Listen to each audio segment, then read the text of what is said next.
What's up, model makers? I hope you're all having a good week out there.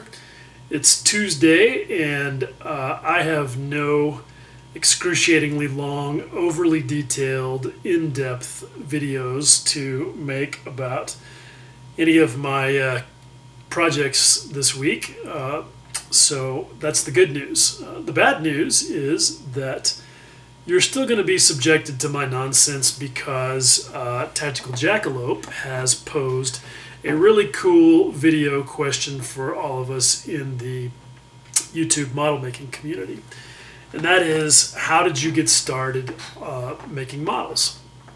And it's kind of funny that he posed that question because for some reason I've thought about that several times over the last few weeks and found myself trying to remember exactly what the circumstances were.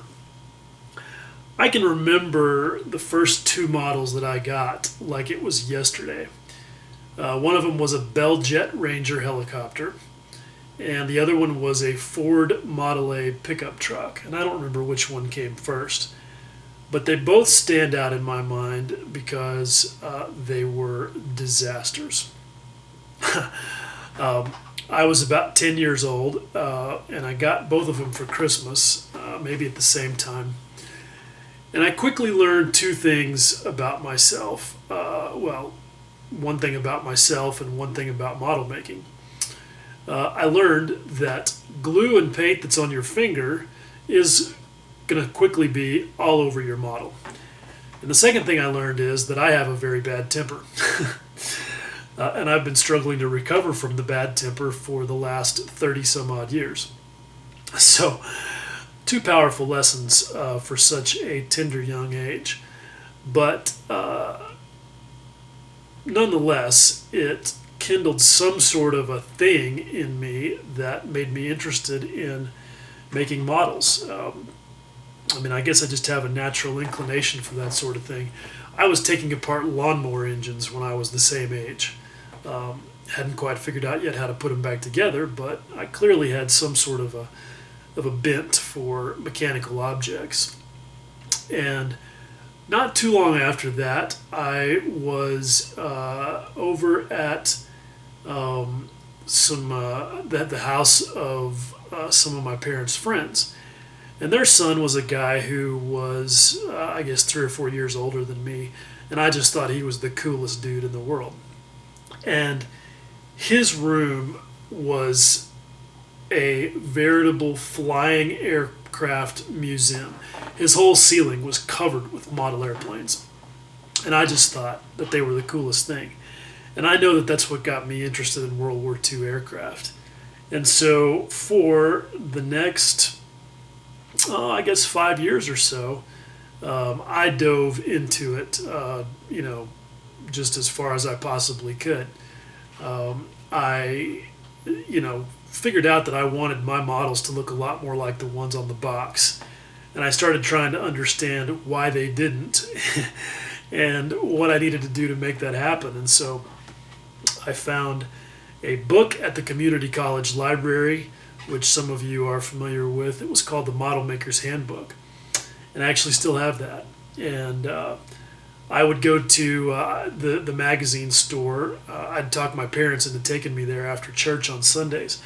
And we'd go to the magazine store, and I would wander around until I found Fine Scale Modeler, and I would get a copy, or I would just read it right there in the store, and I would see all of the amazing work done by guys like Paul Budzik and Shepard Payne, and I was just enthralled, and I wanted to do that.